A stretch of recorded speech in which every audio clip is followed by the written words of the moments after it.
Lauren. And I'm Tyler. In 8 hours, we're leaving on an epic journey. We're heading across America tonight. But this isn't a vacation. Our assignment is to go to the places that get passed over, to find out what's really going on during this critical moment in American history. We could fly, or we could drive, but that's not where the stories are, so we're taking the bus.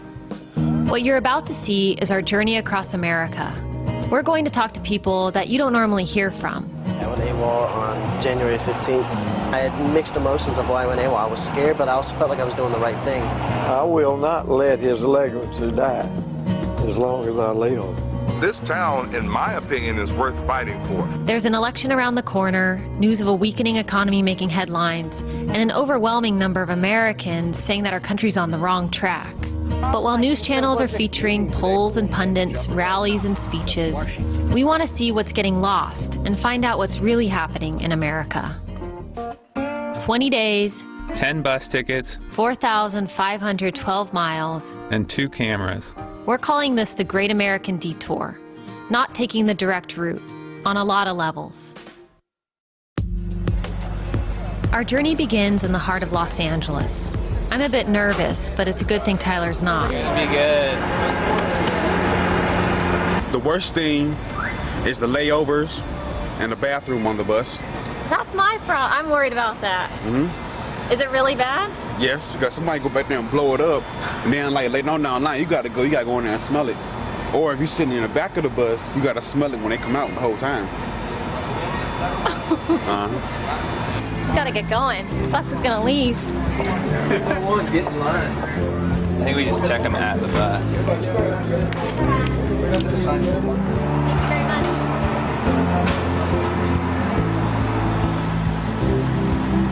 Do not smoke inside the bus, nor in the restroom, please. Do not drink any alcohol inside the bus, nor in the restroom, please.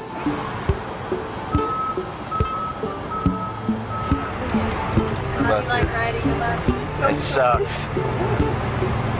Basically, I've been on for 24 hours. Brought the toothbrushes with no toothpaste. Yeah, this ride ain't turning out too well.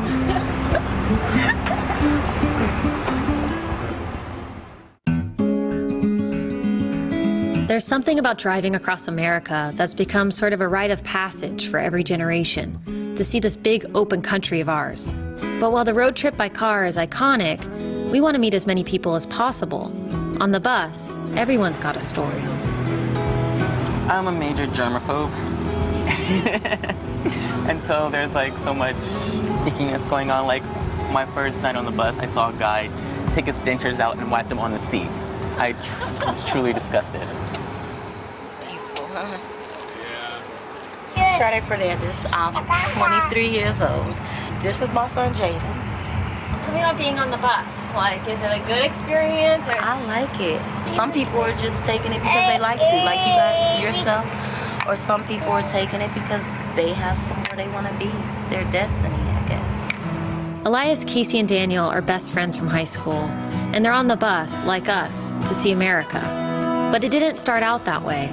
When their veggie oil-powered truck broke down between San Francisco and Los Angeles, they decided to ditch it for the bus. We're on a road trip across country. Yeah? Why? Everyone gets into kind of one of those moods where they have to leave home and ramble and wander. That's what we had to do. How are you guys liking it so far? Glad to be out of California. I've been a bum for 3 weeks and I love it. I don't want to be at home anymore.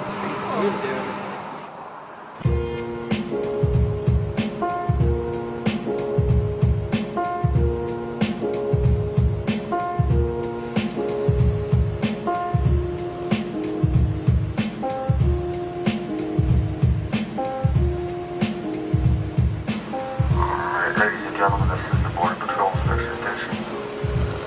Border Patrol Inspection Station. Please have any legal documentation ready for inspection. Our route through the Southwest parallels the U.S.-Mexico border. This is the start of our journey, and it's also the entry point for a lot of people crossing the border into the U.S. It's kind of interesting. Everyone had their documents, so anyway, I guess that's what life's like, just living just miles away from the border.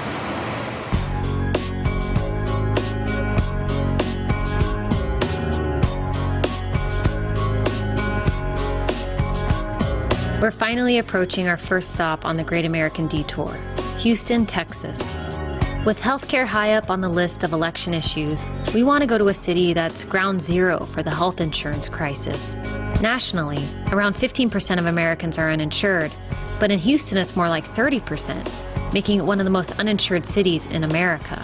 Sandra is a social worker from Houston, and she's familiar with Houston's large uninsured population because of her job.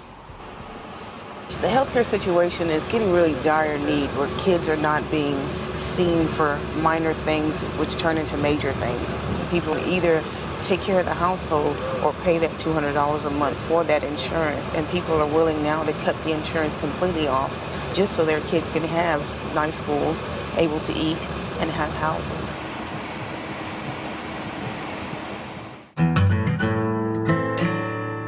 We arrived in Houston at about 4:45 this morning. It's now about noon, and we're kind of exploring where we landed. When we set out for cities across the U.S. that characterize a particular national issue, we knew we would have to rely on the help of our friends. And in Houston, my friend Candy knows something about being uninsured. Candy works as a bartender while applying to medical school. She also happens to be one of Houston's 1.1 million uninsured residents. I don't know anybody my age who has health insurance. I knew that they were going to tell me that I needed a root canal because I could tell the amount of pain that I had in my mouth. I was like, I'm going to need a root canal, and I was just scared. I didn't know how I was going to pay for it. I'm trying to go back to school, so it ended up costing me $2,300 for 2 root canals. Wow. All of my friends, none of them have insurance. Not a single one. Yeah. Health insurance isn't the most interesting of all topics to talk about in a bar on a Sunday. But for 20-somethings like Candy and her friends, it's definitely something they can all relate to. You're just going to get a job. I'm just going to offer you wonderful health insurance. Right. Yeah. That didn't happen. No. For people who don't have it, like for people our age, it's just, if you're trying to get ahead, it's really hard to try to do the things that you want to do with your life when you're slapped in the face with thousands and thousands and thousands of dollars in medical bills. For the uninsured in Houston, Bentob General Hospital is where you go when you don't have any insurance. And for doctors responsible for treating Houston's uninsured, the work isn't easy. Dr. Jack Brunner is a resident at Bentob. What we might be seeing here is something that's representative of trends that exist throughout the United States and are developing. Within the Houston area, we have a very large percentage of our citizens who do not have any form of insurance. Bentob is trying to meet the needs of the community. However, it is a system under stress. Is it a health crisis? I would say yes. I think that we're doing the best that we can, but I think that to truly provide our patients with the level of care that they deserve, we need more resources. Coming up, a detour to one of the most toxic places in America. I was just disgusted with what I saw. Somebody should do something about this.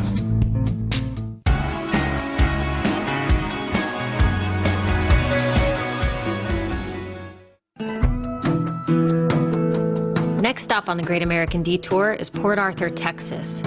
We hear about global warming, pollution, and other environmental catchphrases tossed around in this election, so we're going to one of the most polluted places in America. So we'll go to Beaumont, Port Arthur, Lake Charles, 15-minute rest stop.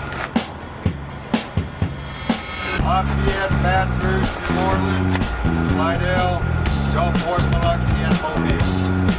Thank you.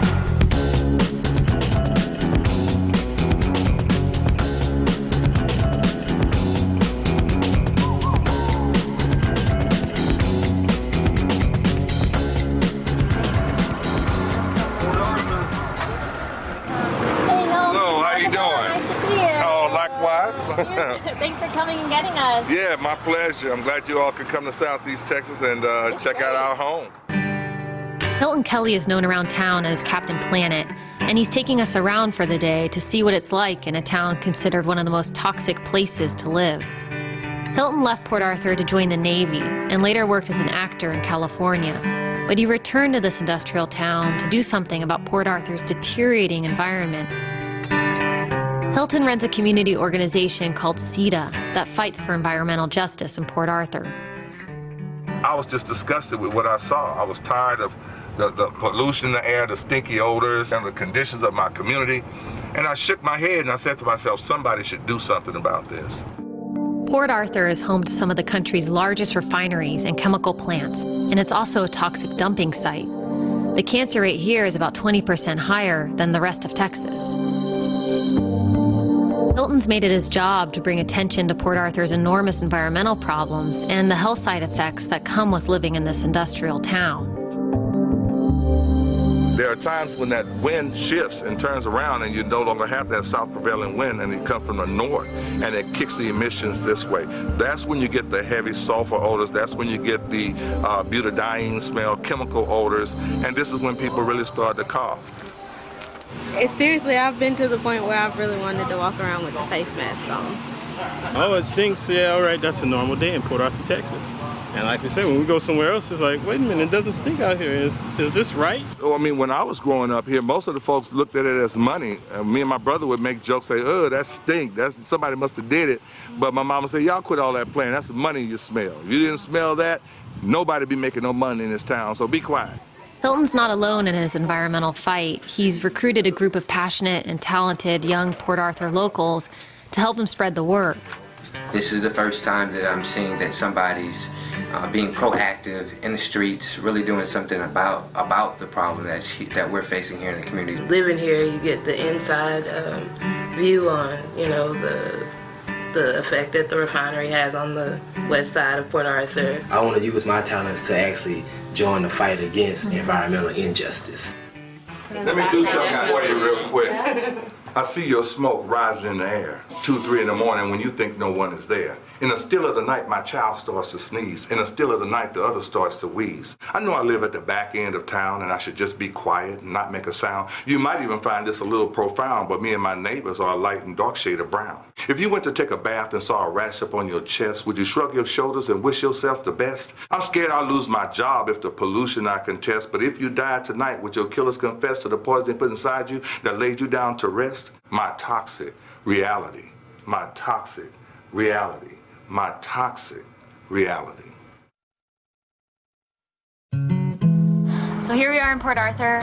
We're leaving exactly 24 hours after we got here. I feel like we're kind of getting into the heart of it now, and it's exciting. Can't quite tell if this is a bus station or a convenience store. I think it's both. So what are you? You're a store, restaurant, money transfer, cell phone at the end, a little bit of everything.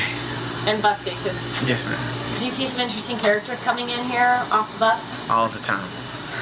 One time, one guy said he was getting attacked by the demons on the bus. Do you have anything here that would be good luck for us to take with us? A guardian angel. Oh yeah? Oh yeah. For good luck on your journey. The guardian angel, so you can have your guardian angel with you. Sure. To protect you along the way. We scored a good luck charm. This is the best stop yet. Texas is huge. It's taken us 4 days just to get across this state. So much of what we learn about America and what people are thinking comes from just sitting on the bus. I just came from Malibu to come back home and spend some time with my wife and kids. So how long of a journey is that? 2 days. So how long since you've seen your wife and kids? 3.5 months. Because of lack of jobs in his home state of Louisiana, Shane now travels to California for 3 months at a time to work construction.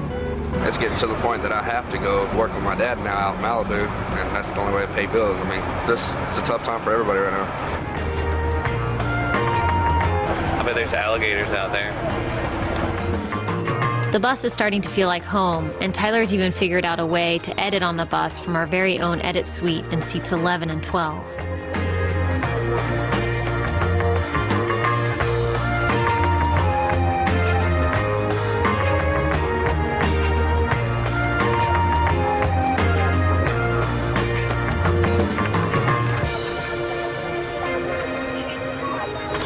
We just got here in New Orleans, and got a phone call from our friends Daniel and Casey and Elias.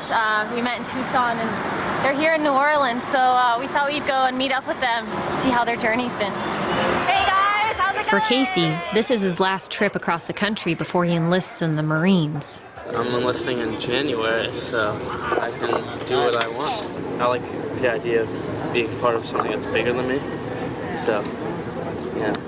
This is the last hurrah? Yeah, before I go, train for the rest of 5 months or having as much fun as we can. We sleep on the street and we chain smoke cigarettes and we're bums, Yeah, I mean, I wouldn't smoke cigarettes normally, but it's all part of the adventure. It's impossible to have a bad time when a good time consists of, dollar hot dogs and hitchhiking on the side of the road. So we're obviously having a great time. No, I said to them when we were on the side of the road, I said, well, you wanted a road trip.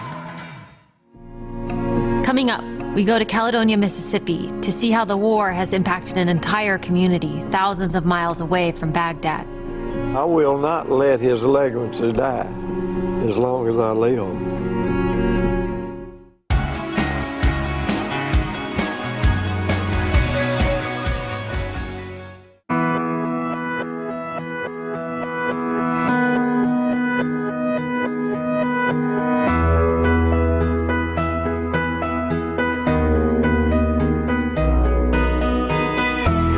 As we weave our way across country, talking about healthcare, the environment, and the general state of America, we head north to a town that knows something about war.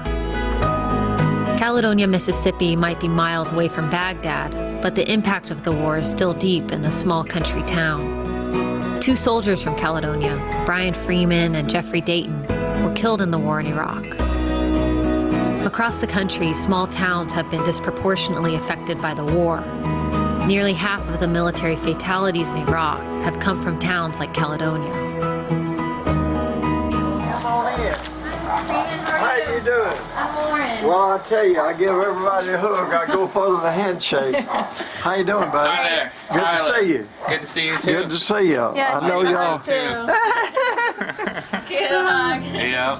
That's good. Well, we're happy to be here. Well, Thanks for having us today. Glad you could come. Y'all come on in. All right. I got 2 little dogs that's going to bark for a minute, but they'll get used to you. Mr. and Mrs. Freeman are the parents of Brian Freeman, who was killed in Iraq 3 years ago. We got a lot of things we want to show you, but the first thing, we got some ice cream and cake. Could y'all eat some of that? I certainly could. Yes, This sir. is a Southern hospitality right here. Just met Mr. and Mrs. Freeman and we're already sitting down to ice cream and cake. Thank you. It's just a little town. Population here is about 1,000.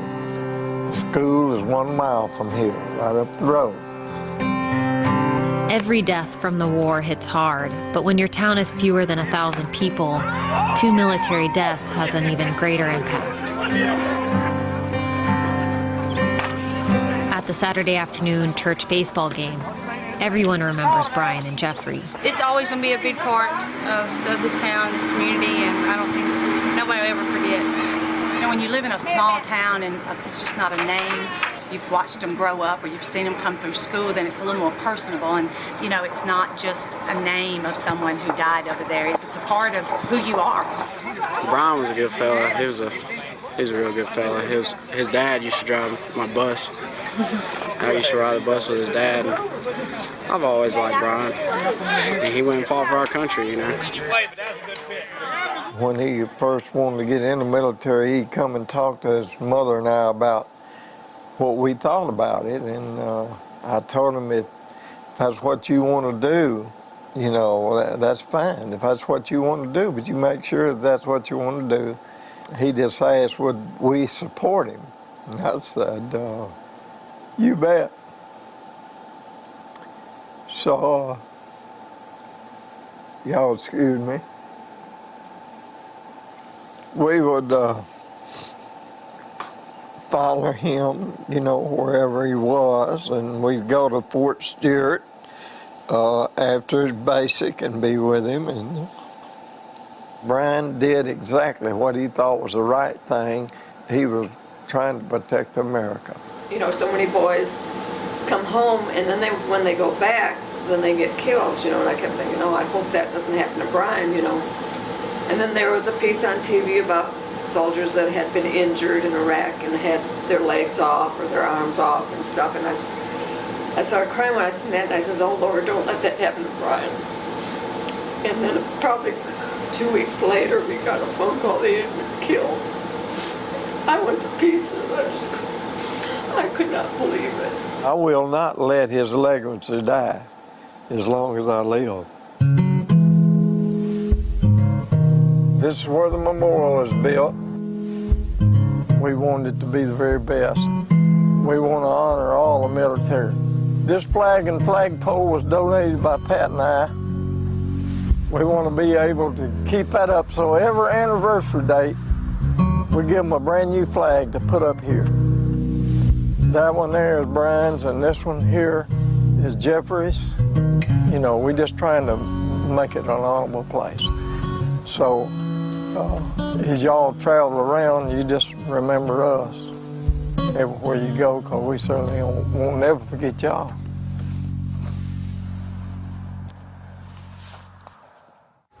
Good morning to everyone, and welcome aboard. My name is CJ. I'll be operating in St. Louis, Missouri. The final destination of this coach will be St. Louis.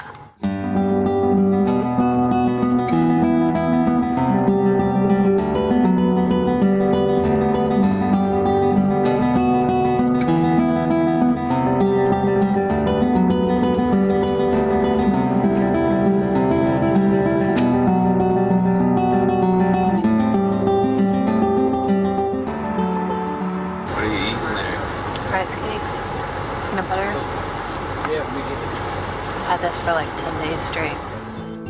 The snack food diet on the bus is getting to us, so when we heard about an urban farm just steps away from the St. Louis bus station, we had to get off. We're here in St. Louis! St. Louis used to be the 4th largest city in America, and now it's not even in the top 100. The city was the gateway to the West, and while times may be different for St. Louis, the pioneer mentality still exists in the form of urban homesteaders. Walking around, we meet an urban farmer. George is part of a group of Catholic workers in St. Louis. There's this joke that's like, I'm a Catholic worker, which means I'm not Catholic and I don't work. George takes us to the farm that he helps maintain near downtown St. Louis. The produce from this farm provides food for George and his community. Yeah, we're definitely deep, like in the recesses of the concrete jungle. It's a third of an acre right here. There's also an orchard, and there are 10 chickens. We just scored some fresh fruit. You want one? Yeah, how is it? So good. I just want to sit here and eat it all. It's so good.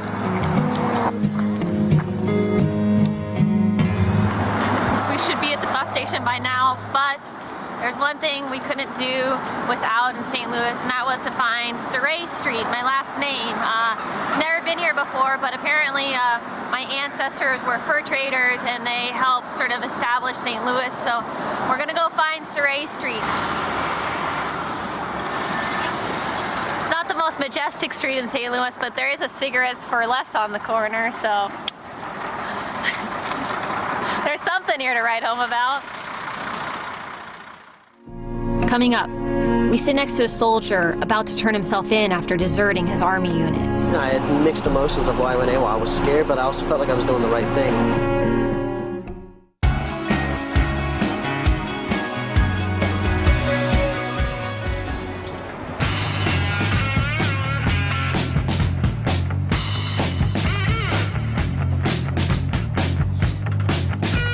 'Name is Johnny Rowland. I'll be your driver. Does anybody have to build a system? Don't hesitate to ask fun. Enjoy your ride. All right.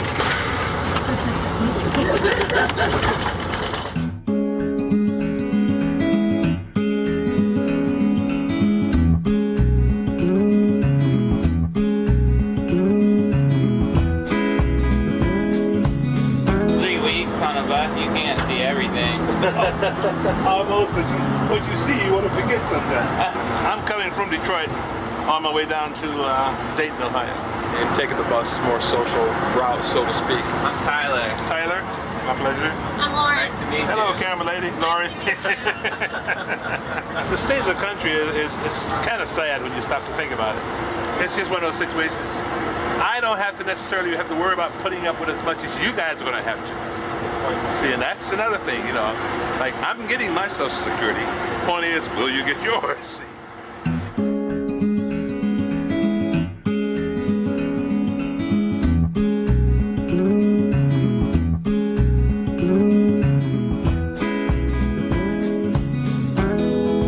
As we make our way across the country, another prevailing concern that we hear over and over is the economy. I guess that famous phrase, "it's the economy, stupid," really is true. So we're heading north to cities where the economic crisis hit long before the subprime meltdown and $250 billion bailout. In the news, we hear about how the economy is affecting Wall Street. But what about Toledo? We're met at the bus station by Ben Connop, a young county commissioner who ran on the platform of making Toledo cool again. Toledo is one of the wealthiest cities in the Midwest and the wealthiest city in Ohio, when Ohio was one of the wealthiest, parts of the country. So the industrial wealth that this community once had, we've lost a good portion of, and it's undergone a pretty rapid change for the worst. Ben grew up in Toledo and left to go to school and pursue a career like a lot of his friends. But then he came back. Part of the reason I came back was because I felt bad about what has happened. There's a lot of people hurting here.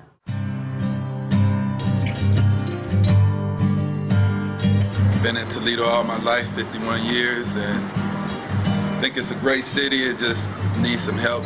We've been on shutdown for 2 months, so the economy really destroying up because with the automotive industry. There's no jobs. Yeah.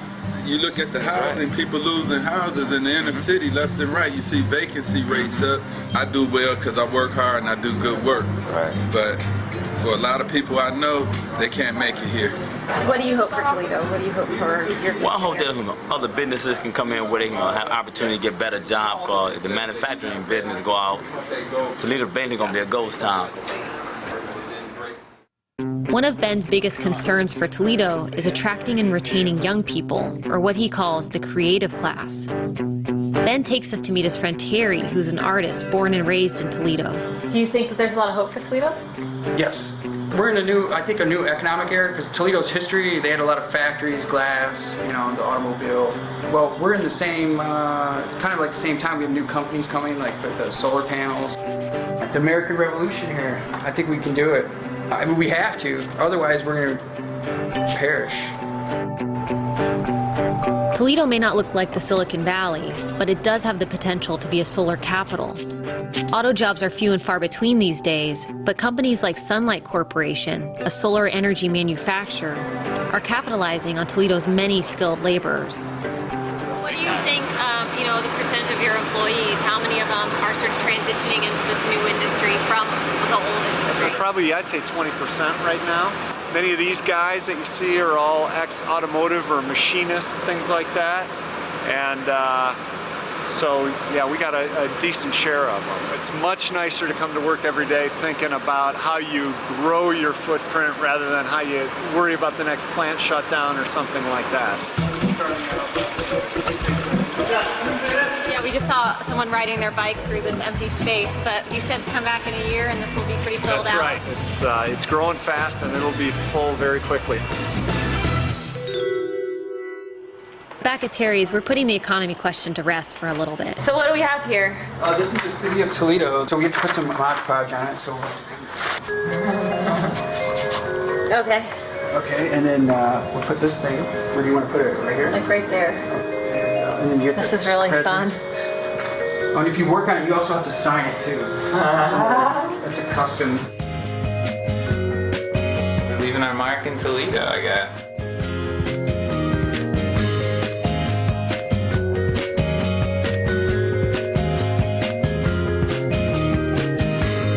From Toledo, we head to Detroit. For most of the 20th century, Detroit was home to America's auto industry and the world's best paid workers. While the rest of the country is worried about economic hard times, Detroit's been living hard times for a while. Just as we're pulling into town, we get a quick reminder that Detroit really is the car capital of the world. We just stumbled upon a lot of American vintage cars, and it turns out it's a few days before the Woodward Dream Cruise, where all the old American cars come out and cruise the main strip going into downtown. Hey, we're having a great time out here in the Woodward Dream Cruise. Betcha. Woo!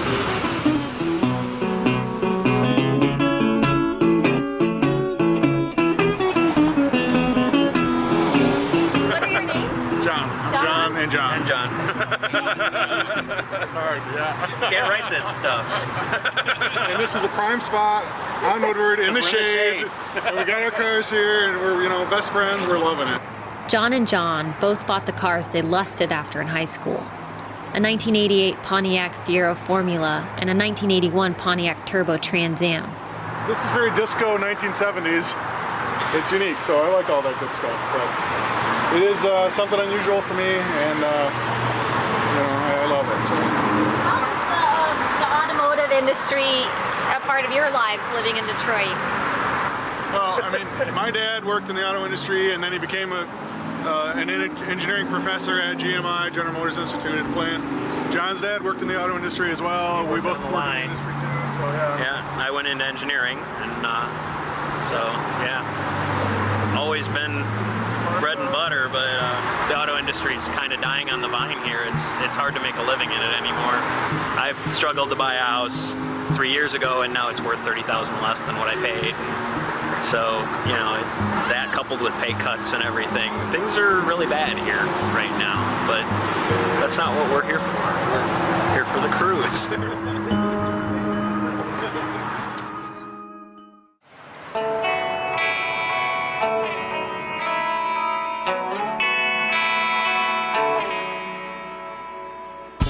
Day 16 in Detroit.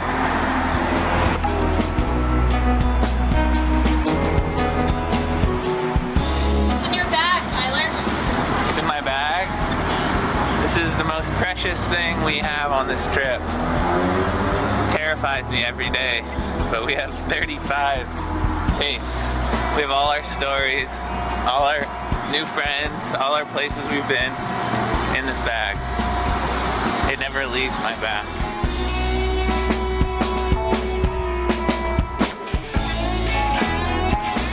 We came to Detroit to meet with a woman we met on the bus. Janae went to the University of Michigan and came back to Detroit to teach. She's been a teacher for a few years now, but while talking with her on the bus, she mentioned she might not have a job this year. I'm Janae Barber.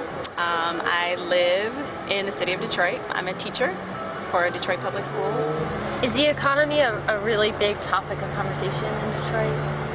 Yeah, even with my kids, my students, when we talk about life and politics and the election and stuff, their main concern is how am I going to make money? What can I do job-wise? Everything is about the economy. You were telling me on the bus that you don't even know if you're going to be hired on this year to be a school teacher. Yeah, we had a major layoff because so many people are leaving. Families are moving out of the city to try to find jobs elsewhere, and so our population is down to 800,000 from 1 million. We're supposed to go back to work in 10 days, and I still don't know whether or not I have a job. So that's kind of hard, Good luck. Bye. Good luck. Thank you. No problem.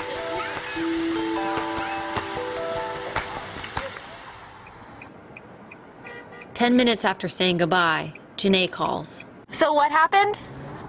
I just called them to find out. I ended up getting laid off. I'm so sorry, Janae. Well, I can try to file for unemployment. Just 10 days before the start of the school year, Janae is out of a job and a career that you would think would always be in demand. But for Detroit, every job is at stake.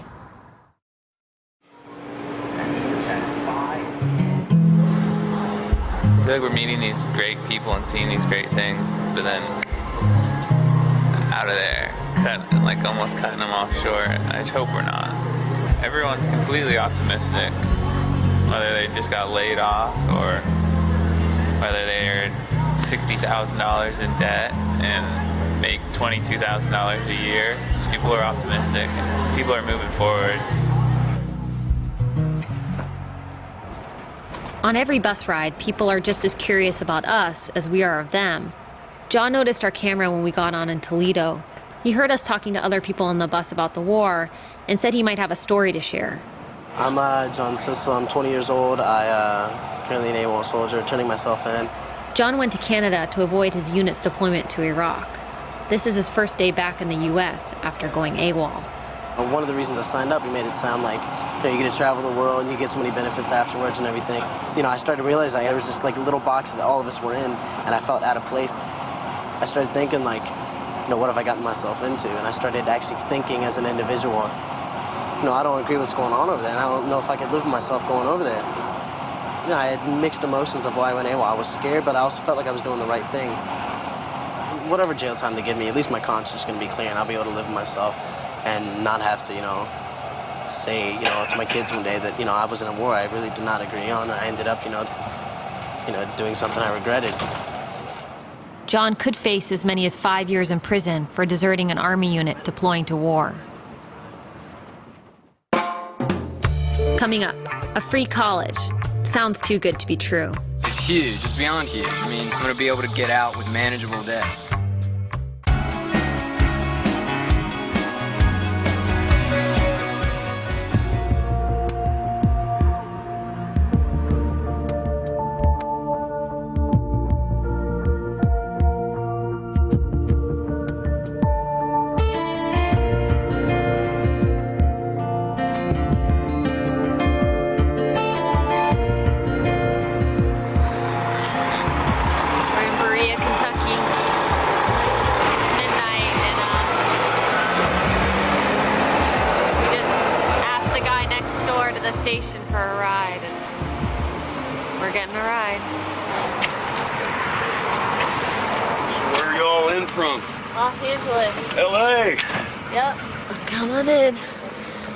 To Boone Tavern.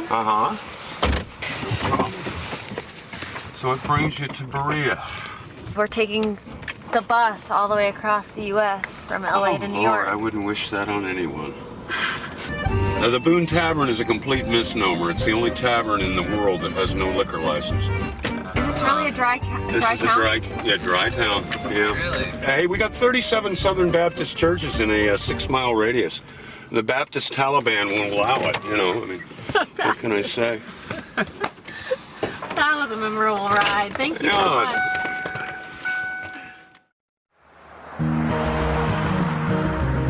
We came to Berea because we heard that it's a tuition-free college, so we wanted to see what it's like to get a college degree without the debt. We're with Nina. She's a student here. She's going to kind of show us around for the day. What's so unique about Berea? Students don't have to pay tuition, and a lot of people say that we leave here debt-free and that it's a free ride, but it's not free, but it's a lot freer than, the $60,000 that a lot of undergrads end up leaving. Is that why you're here? Yeah. Berea charges no tuition and accepts only academically qualified students with limited economic resources. It's a very unique experience here. It's not like any other college that I think you'll go to. To help offset the cost, Berea students work for the school. Thing that is typical of a Berea student is that we have to work for everything that we get.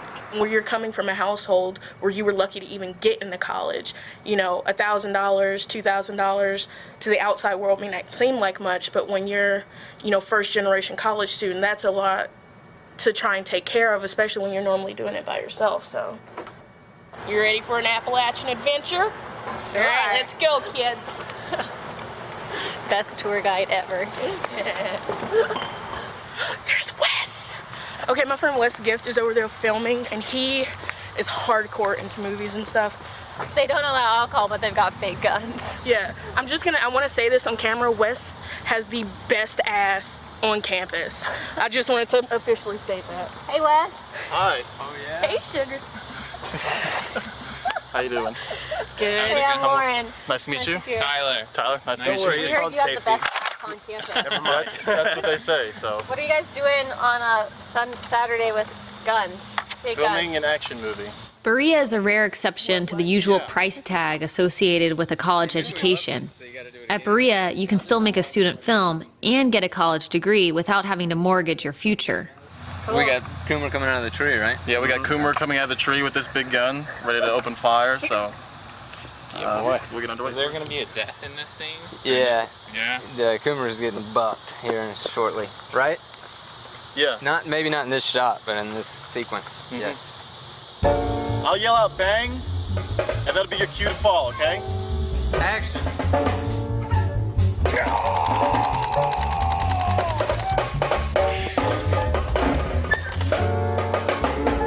So why are you guys here? Why did you choose Berea? I thought this was a cool place, you know, no tuition, great diversity, and that inspired me to come here. Cost was an issue with my family. My parents said, you know, don't worry about the money, you know, you can go wherever you want, but I knew deep down that it might hurt the pocket. So I don't pay anything to go to college here, you know, like fees and for books, and that's it.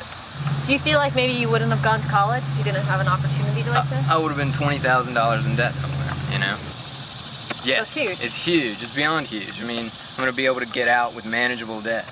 Do you feel like there should be more Bereas in the country? Absolutely. Absolutely. Right? Why wouldn't it be this way? You know, why wouldn't, because, you know, United States citizens should be educated or should not be educated. I mean, they should be indebted or they should be contributing to society in ways that aren't paying back debt.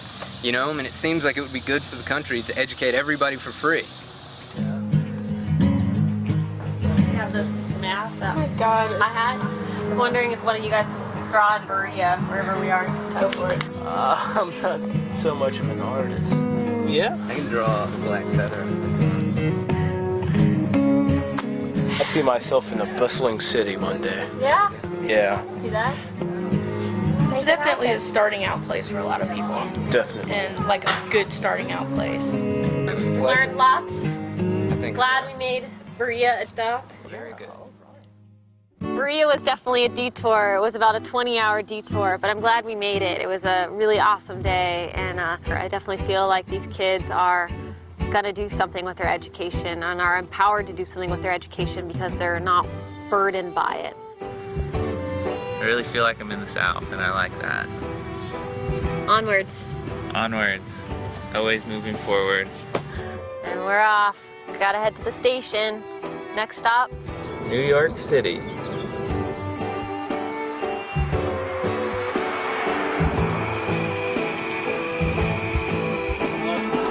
Thank you. Take care.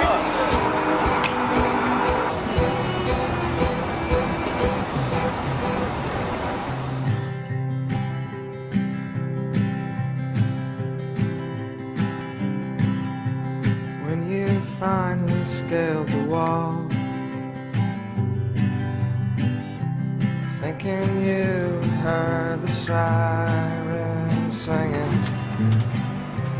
what you really heard was a broken bird. Where are we? Cincinnati. Thanks for the reminder. You're welcome. Past midnight, so that makes it day 18 for us.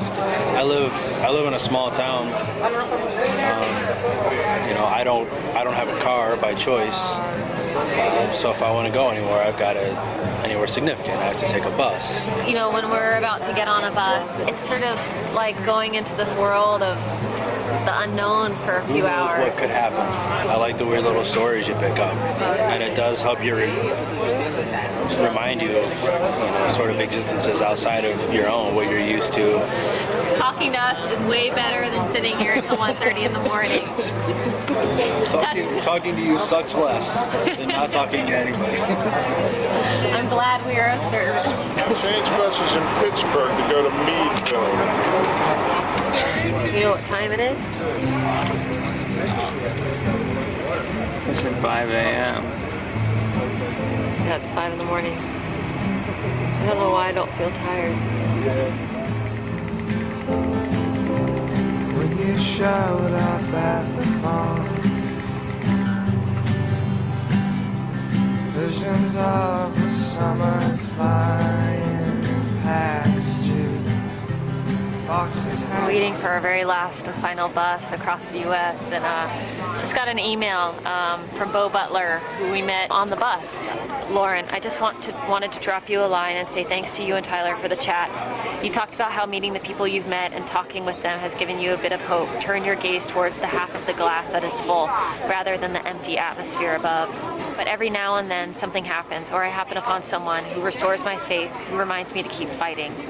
Anyway, I thought you might like to know that you and Tyler affected at least one bus person in the same way that the bus people have affected you. I hope the rest of your trip went well and that you managed not to use the restroom on the bus. It's good to have goals. I'll keep my eyes and ears open for weird stories to send you.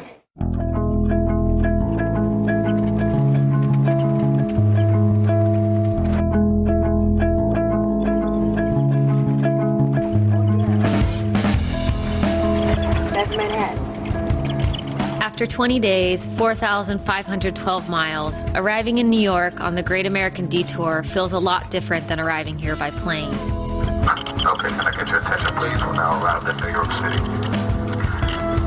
This is the last and final stop.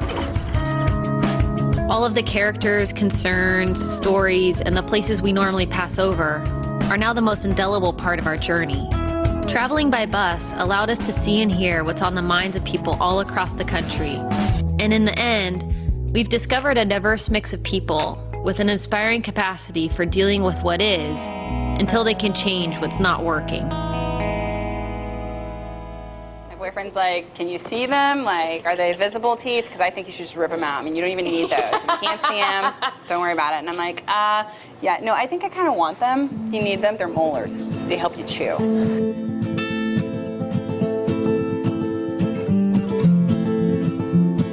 This town, in my opinion, is worth fighting for. I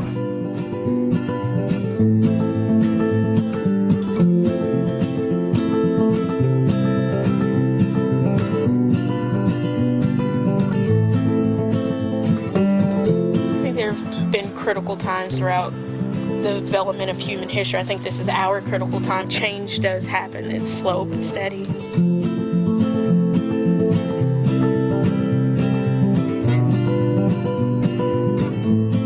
While the nation is hungry for change, I would say this community is even hungrier than the country because things are worse here than average.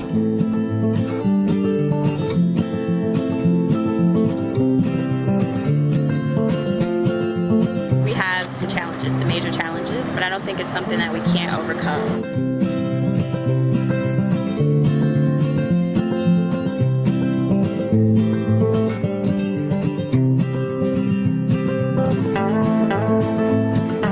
If you don't agree with what's going on in politics, you got to vote for the right leaders. You got to, stand up there.